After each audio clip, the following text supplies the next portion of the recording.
Welcome to Capital Conversations. I'm Glenn Gould. Today, we unpack a repeatable financing playbook for roll-ups, how to scale by acquisition without giving up control or over-leveraging your business. Over the next half hour, I'll be talking with two guests who built and financed successful roll-up strategies. We'll get tactical: seller notes, SBA 7A, asset-based lending, equipment financing, staged private capital, earnouts, and the negotiation scripts that actually work. Here's the promise. By the end of this episode, you'll have a clear decision framework for which financing tools to use at each stage, a short due diligence checklist you can use before signing, and 2 negotiation scripts for seller financing and earnouts. Let's get into it. Ari, tell our listeners who you are, briefly how many deals you closed, and the high-level results of your roll-up. Thanks, Glenn. I started acquiring small service businesses 5 years ago. We closed 17 deals across 6 states, averaging $1.2 million enterprise value each, and grew revenue 3-fold while keeping founder equity above 60% in the first 2 years. We used a mix of seller financing, SBA 7A loans, equipment leases, and 2 staggered private capital raises to fund integration and CapEx. It wasn't perfect, but it was repeatable and profitable.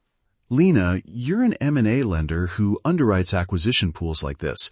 What's your lens when you see a founder doing a roll-up? I look for repeatability and conservative math, specifically validated unit economics for each add-on, realistic integration timelines, and clean seller representations. On financing, we prefer blended stacks that reduce immediate dilution, seller notes and SBA for the bulk, ABLs for working capital, and equipment financing for CapEx.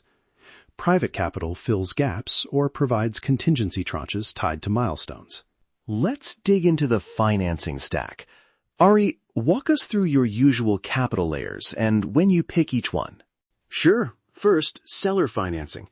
Typically 10 to 30% of purchase price, 5-year note with a small balloon, and an interest rate slightly above market. Seller notes preserve cash and signal alignment. Second, SBA 7A acquisition loans for eligible deals. Great for lower cash interest and long amortization, but they take longer to close and need strong collateral and owner occupancy in some cases. Third, an asset-based line for working capital to smooth seasonal gaps. Fourth, equipment financing or leases for machinery or vehicles.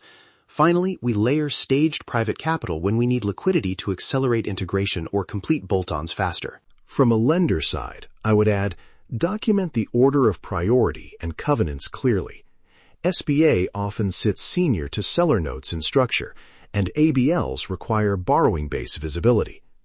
If you're stacking a private tranche, include waterfall rules and milestone definitions up front. Great. Now, valuation and deal structure.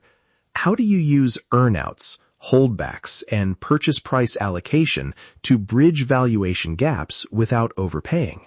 Earnouts are our go-to when sellers and buyers disagree on upside. We tie 20-30% of deferred consideration to measurable revenue or EBITDA milestones over 12 to 24 months. Holdbacks protect against working capital shortfalls or undisclosed liabilities. For purchase price allocation, we separate tangible assets, intangibles, and earnout contingencies, so tax and amortization impacts are clear. Most importantly, model multiple scenarios, best case, base, and downside, and make sure debt service holds in the downside. Modeling is where many deals fail. Stress test for a 20 to 30% revenue dip and delayed synergies. Lenders will ask for a pro forma month-by-month cash flow for 12 months post-close. Define integration milestones tied to cash inflection points.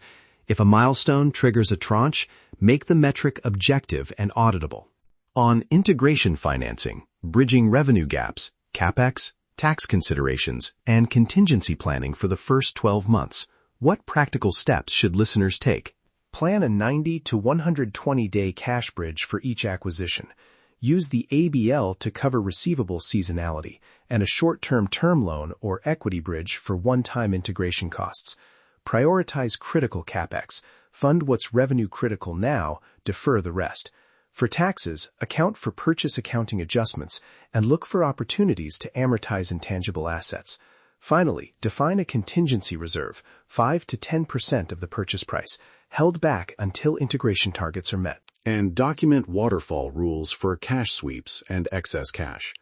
Lenders want clarity on what gets paid when. If you expect immediate CapEx, negotiate a limited covenant package or a ramp covenant tied to the number of closed deals, so you don't trip a covenant on day one. Let's get tactical on negotiation and legal guardrails. Ari, can you share a seller financing script you use when the seller is emotionally attached to the business but needs liquidity? I respect the legacy you've built. My offer structures immediate cash to meet your needs, and a seller note for X% keeps us aligned on the company's future performance. The note will be interest-bearing, amortized over 5 years, with a modest balloon and protections for both sides.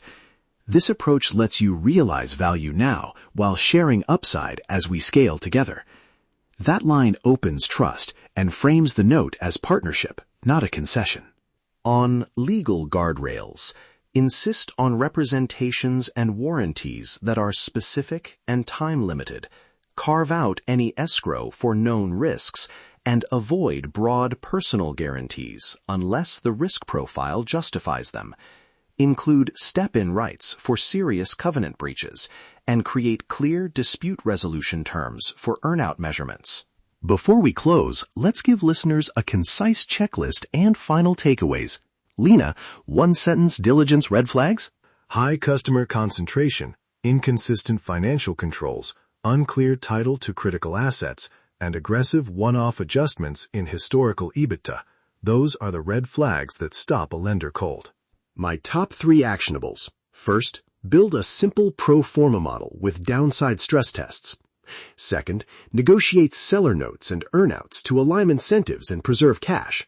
Third, secure an ABL or short-term bridge for working capital so you don't cannibalize growth during integration. Excellent. Listeners, we've included a downloadable due diligence checklist and a sample seller note script in the show notes. If you're planning a roll-up, lean conservative on leverage, make milestones objective, and lock in your integration plan before you close. Now, quick CTA. If you found this episode useful, subscribe so you don't miss future conversations on financing, scaling, and smart capital strategies. Share this with a founder who's about to make their first acquisition. Thank you for joining us on Capital Conversations. I hope today's discussion provided valuable insights for your funding journey. Remember, securing the right capital is a crucial step in building a successful business. Keep building. Let's talk capital. Until our next conversation.